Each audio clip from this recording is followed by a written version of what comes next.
Sa taas ng bilihin at sa dami ng gastusin, hindi na sapat ang puro kayod. Dapat ay marunong na ring magtipid. Kaya't dapat bata pa lamang sa pera ay wais. Yan ang goal ni na MJ at Charis sa pagtatayo ng club para sa mga bata. Ang layunin ng aming organisasyon ay mapakita at mapalawak ang kaalaman patungkol sa pagpapahalaga ng isang pera. Gusto namin na magtiwala ang mga kabataan sa kanilang sarili sa pag-handle ng pera sa pamamaraan ng pag-iipon. Ano man ang edad, siguradong marami tayong matututuhan mula sa mga bidang Noipi.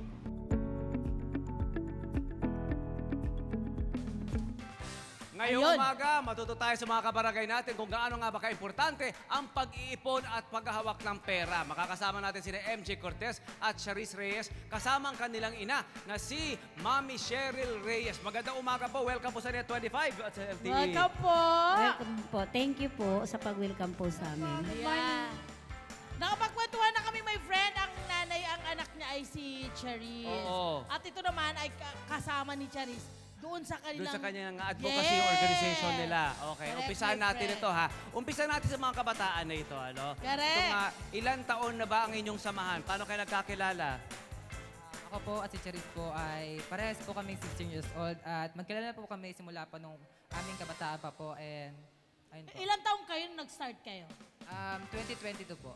Bali 2 years na po kami ongoing po. 2 taon. 2 taon. Taon ang kanilang samahan. Oo. At ito nga ang inyong ginagawa. Paano kayo naengganyo na gawin itong volunteer work nyo? Ano po, gusto ko po ma-share sa iba pa na yung importansya po ng nabuo po namin na pag-iipon. Okay, ikwento natin, ano ba itong binuo nyong organisasyon? Ano nga ba ito at para saan ito? Ito po, yung nabuo po namin is pag-iipon po, which is kami po na nabuo namin na mga member is natuto po kami or tinuturuan po namin sarili namin na mag-ipon kasi estudyante po, di ba? Like, ayun po yung binuo namin. Okay. Oh, love. Kumbaga, ang kanila kasing grupo, itong Billionaires Kids, ay umbrella siya mula sa grupo ni Nanay. Tama po ba, Nay? Oo. Pwede ho ba ikwento nyo sa amin na yung bakit ho ninyo ginawa na dapat meron din ang kabataan na katulad ng grupo nila, nagsimula sa kanila. Kwento nyo po, Nay. Ayan, actually po nag-umpisa ang tinatawag naming Kabataan Kids Ipon Challenge, which is hinamon namin yung mga bata. Ang start po talaga, kami po muna ang mga adult, yung parent. Pamilya po talaga dapat ang aming tinarget na mag-impok. So yung nakita namin, yung first year po ng aming pag-iimpok bilang mga pamilya, nakita namin ang kagandahan po nito para maipasa sa generation po namin.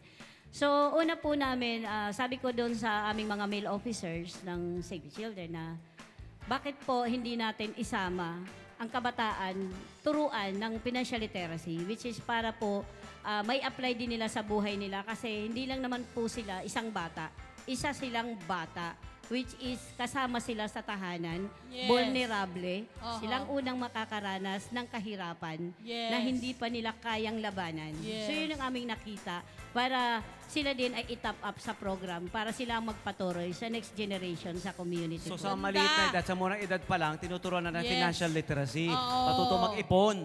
Ayan, ma'am, paano po yung proseso nitong sinasabi niyong pag-iimpok? Ano ang ginagawa ng bawat miyembro? Okay po. Una po muna namin, nagparoon po kami ng parang meeting. Ano po kaya ito ang gawin natin sa ating mga anak na instead na sa computer nila dinadala yung kanilang mga extra na mga baon. O kung ano man mga ginagastos. Yes po. O kung ano-ano yung mga binibili, Yes po. mga online selling. Yes po. Parang ganon. Imulat natin sila sa tinatawag na literasiya.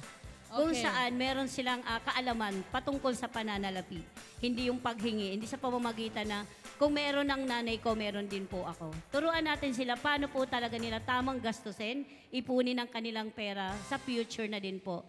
Kasi kagaya sa amin, nasa isang lugar kami ng ISF, meron kaming mga risk na nilalabanan dyan, which is yung sunog. Lagi po kami nandun sa risk ng sunog.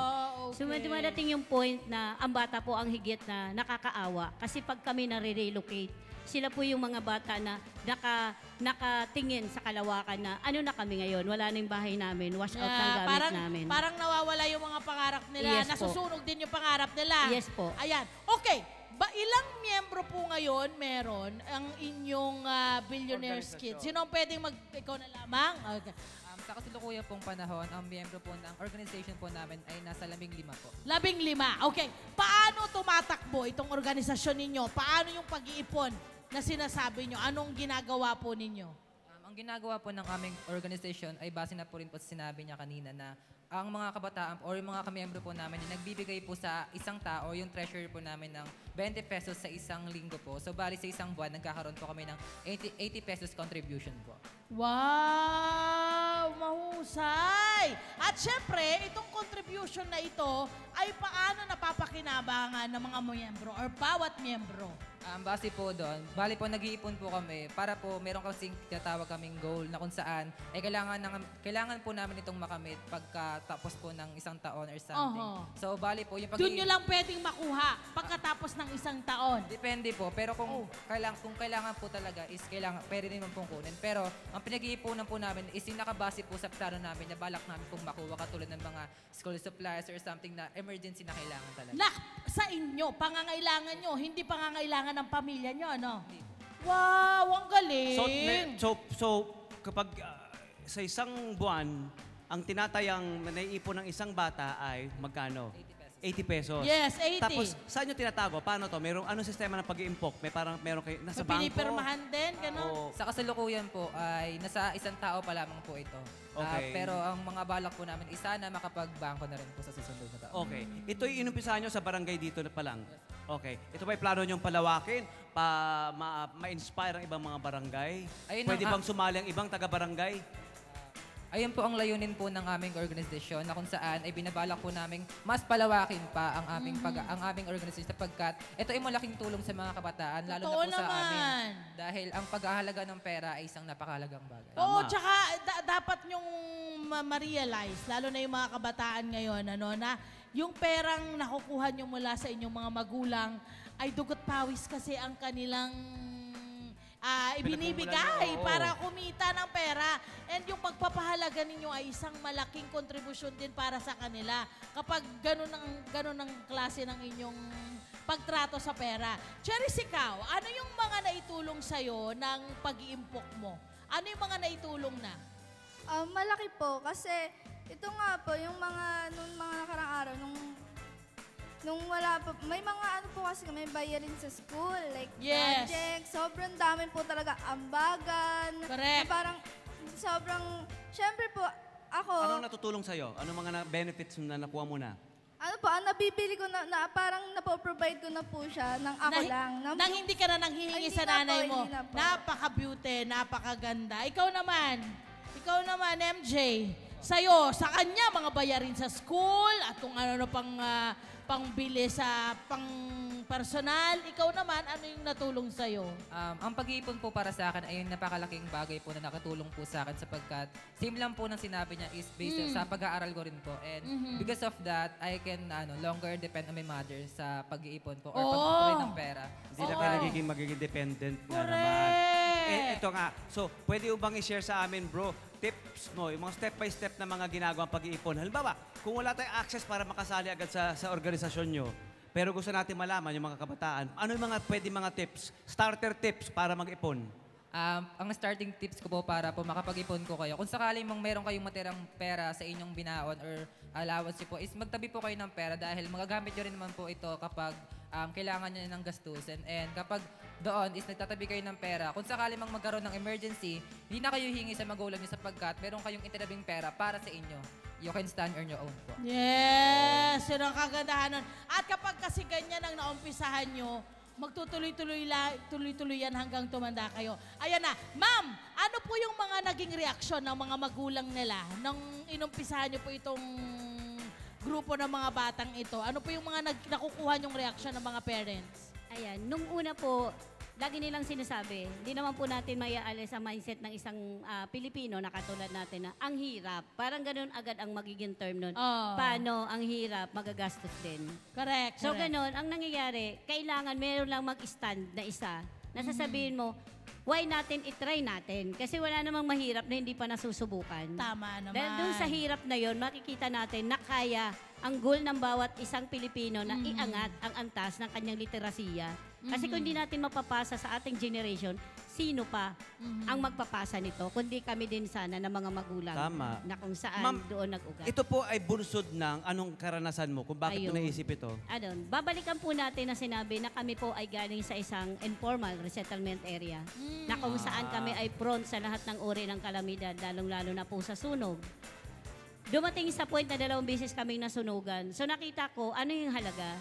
Para kang alam mo pagka kasi nagkakaroon ng evacuation center, yung naghihintay ka lang na mayroong mag-abot na gobyerno o non-government organization na ito yung pagkain nyo. Dahil part kayo ng informal Po. settling Yes po. community. Dahil Oo. 6 po ang anak ko, doon ko nakita na kailangan maghintay kami para may lugaw, may sopas.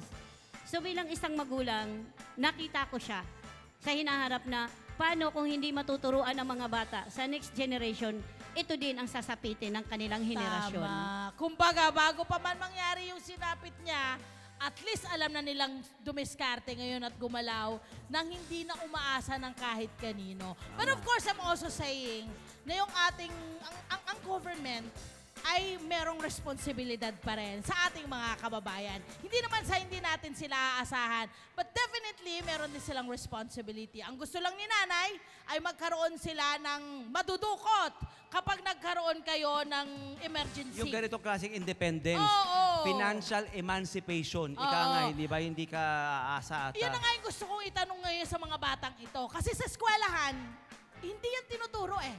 Ha? Na ako, feeling ko talaga, my friend. Dapat sa Kasama. bata, sa batang edad pa lang, ay itinuturo na. Sa tingin nyo ba, nakikinig ngayon ng DepEd o KHED, no? Kailangan ang financial literacy sa curriculum ng pag-aaralan ng mga kabataan? Kung ako ang tatanungin ay narapat lang naman isama ito ang financial literacy sa pag-aaral ng isang kabataan sapagkat ito ay isang mahalagang panuntunan na kung saan maaaring matuto ang mga kabataan sa tamang pag-manage ng pera na masasabi nilang kung hindi mo kaya mag-manage sa maliit na bagay, paano pa kaya kung malaki na? Yun, Sa murang edad. Oo, sa murang edad. Kailangan kasi. At Oo. hindi lang yun, my friend. Para alam din nila, pag may financial literacy ka, dyan mag-uumpisa kung paano yung pag mag-start ka ng business, magiging entrepreneurial ka. Yan, kawing-kawing lahat yan eh. Yung magiging financially independent Tama. ka, diba? Financial freedom. Tama. Mga anong edad ba dapat? Ang Sa recommended tingin mo, nyo? yung sa Mag-umpisa nakita ang mo bata. dito sa yung experience. Ang narapat na patunguhan ng curriculum na to kung sakali mang matutupad is sa mga junior high school po sapagkat Correct. doon nagsisimula ang pagbabaon na mas malaki pa kumpara sa elementary school.